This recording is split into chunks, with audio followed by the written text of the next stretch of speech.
Good morning, everybody. This is Lorraine Ball. And Jennifer Denny.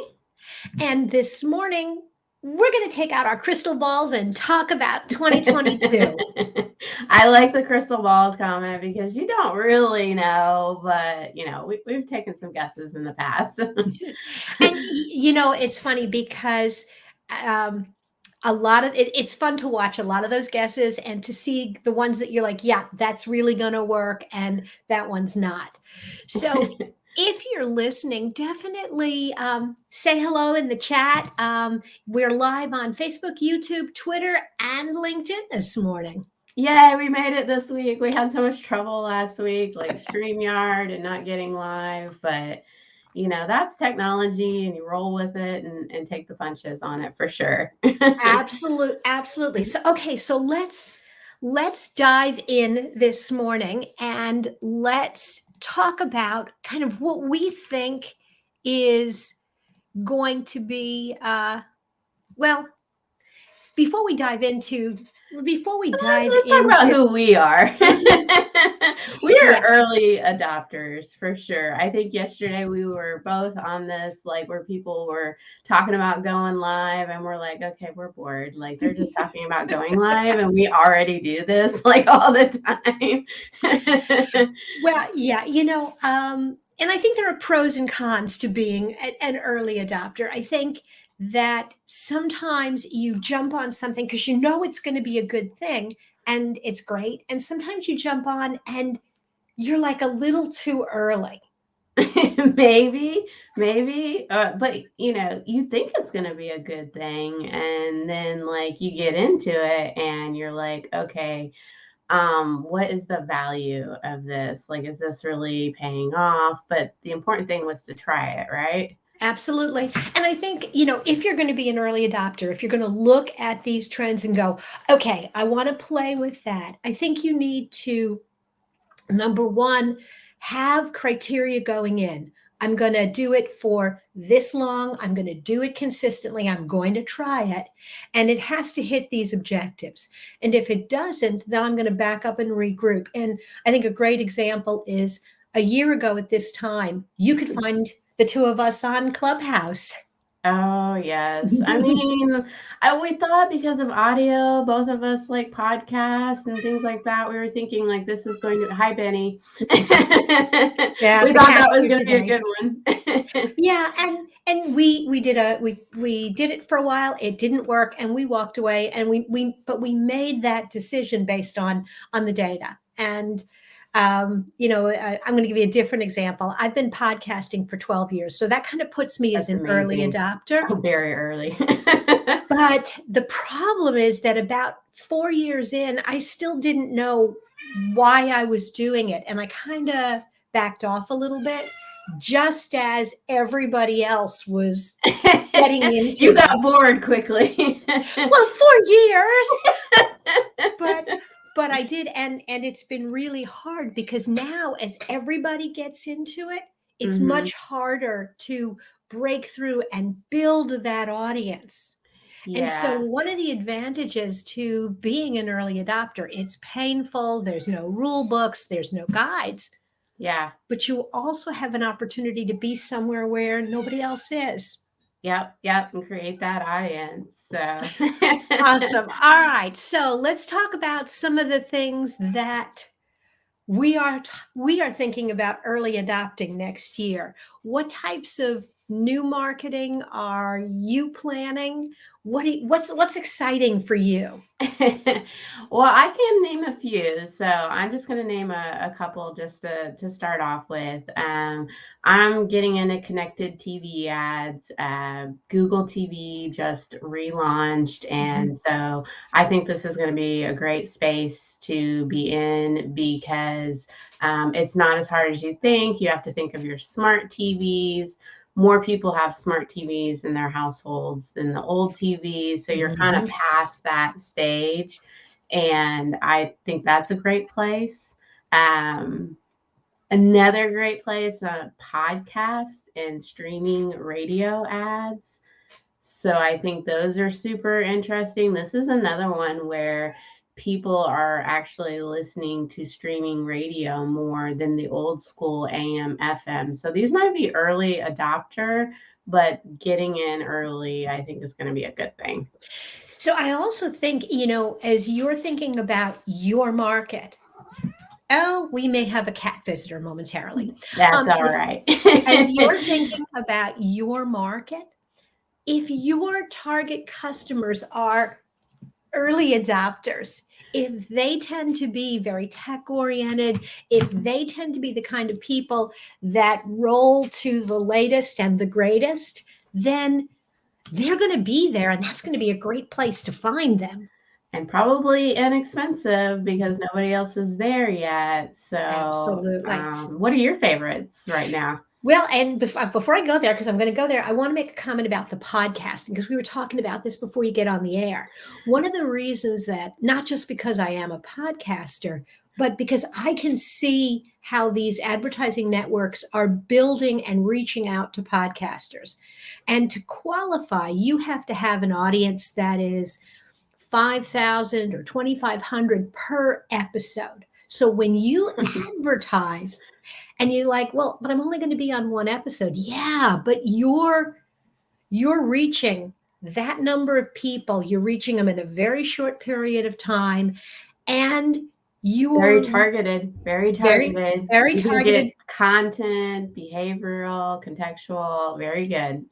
Yeah. So I'm hoping that my podcast grows up to where I can qualify to be on some of those networks, but it really gives the advertiser a really nice narrow stream.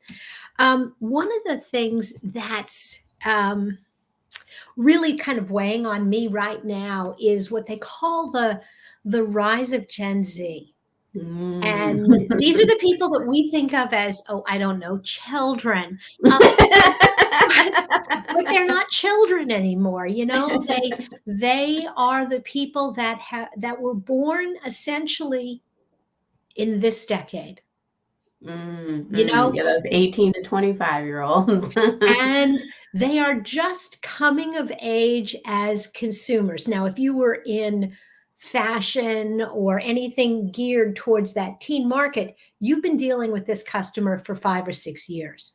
But Yeah. for the rest of us, these people are now getting to where they are going to be buying business services, they are going to be buying home services, and they are very different from From us? from boomers, from Gen X, or even millennials. And so one of the things it's definitely driving is it's driving a move to lots of shorter content, lots of Short attention spans. yes, and lots of video. TikTok Reels, Pinterest now has a video feature. YouTube Shorts, Amazon Shorts, all about those short little videos. And Mhm. I'll admit, I haven't gotten into that, but I know it's there. Well, and so there must be a little bit of the Gen Z in me, because I can get lost in those little videos. And every other one, there's a little ad, and I'm like, okay, yeah, whatever, next. But You do that on your podcast. You have a short little podcast intro just for your podcast. So, you're already kind of doing that in an audio format. Are you doing it on a video too? I am starting to work on that. That's going to be one of the things for next year. Is I'm going to take my little Sunday video audio, which is usually 1 to 2 minutes, and I'm going to start recording those as videos, because I think there's a real interest. And so, even if you're a plumber or a roofer, you need to be Short tips. you need to be thinking about content in smaller bites, more visually appealing. Yeah. Yeah. Somewhere new I saw this on, and I thought it was super interesting, was actually in a chat on a website, and the chat was there, and actually a video came up on that particular content in the chat. And I was like, oh, wow, that's new. I've never seen that. Yep. Yeah. And I think that kind of leads me to what I think is one of the other emerging trends. And I haven't decided whether I love it or hate it, but it is the rise of AI. And, That virtual reality. virtual reality and also, I have cat hair everywhere. Um, That's uh, okay. We like okay. cats. All right, here. So you can see the culprit. Cats are good for you. Yes, they are. But also, I mean, not just virtual reality, but robots and computers that are smart enough to write copy, Yes. select ads, Yes. run the appropriate video when you're searching a website. I don't think you should use it like an entirety where an entire thing is written with AI, but it can certainly help with the creative juices if you're trying to get some headlines and things in between, or just to fill in some filler sentences. Like I've seen it as beneficial. hmm I, as a writer, when I read the AI copy, what I cringe about is where it flies in the face of what people want in terms of conversational and very personal and very intimate. But there is that balance. I think if it's used correctly, like you said, to Yeah.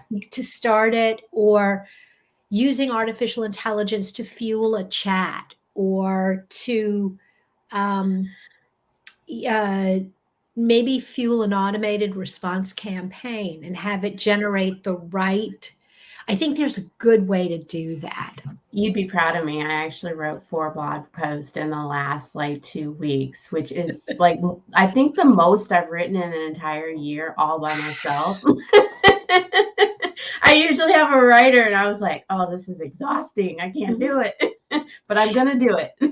But you know what? I think that batching and productivity strategy, and that might be a fun one to just maybe do an entire show on. It's the idea that when you get focused and kind of working in little pieces.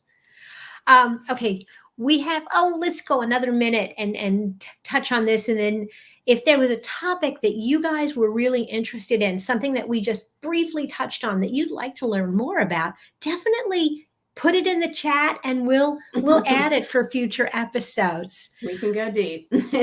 So, what do you think is going away? Um,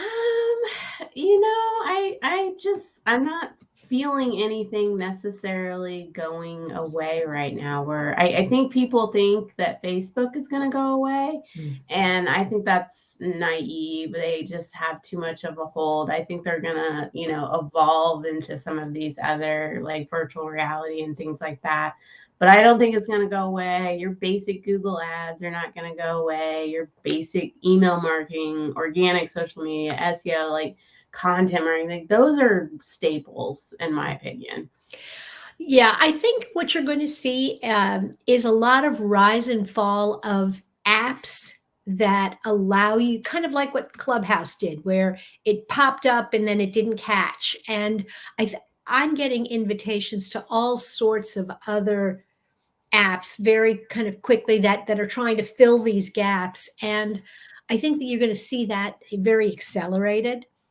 I think Yeah. there's going to be a decline on the Facebook side. I agree with you. It's not going away in 22, but I do think people are There is a decline. I just saw a study on this, and there's definitely a decline down to 2019 levels. So there is a decline. I just don't think it's going to go away. not yet. Not Eh, yet. okay, you know what? Everything goes away eventually. Go ahead and look at the companies that were dominant in the 1920s. I mean, how many of them still even exist? How many of them have products that are relevant?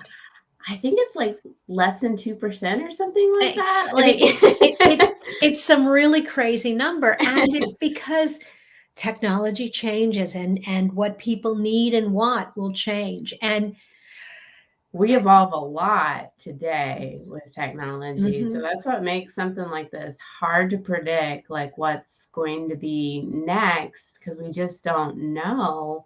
But it's going to be digital, but maybe digital in some of the forms that we're used to in old school marketing. You know what? Whatever happens, I think 2022 is going to be a really fun, fun year to I'm excited. I'm excited because I think we're kind of getting maybe back to normal a little bit. There's still there are things that are going to be different, but if you're looking for help navigating some of the digital future, particularly ads and SEO and really kind of getting your marketing strategy, you really need to check out elevatedmarketing.solutions. And then, of course, if you want to learn it all yourself, there's plenty of places to go, but digitaltoolbox.club is an excellent place. There are lots of, guides that are already there. I mean, there are lots of tools that you can use. I mean, subscribe for the entire year right now, and then you can add that as an expense for your 2021 and go ahead and be up there. Absolutely. So, if you've enjoyed today's program, come back next Friday because we'll be here. All right, take care. Bye now.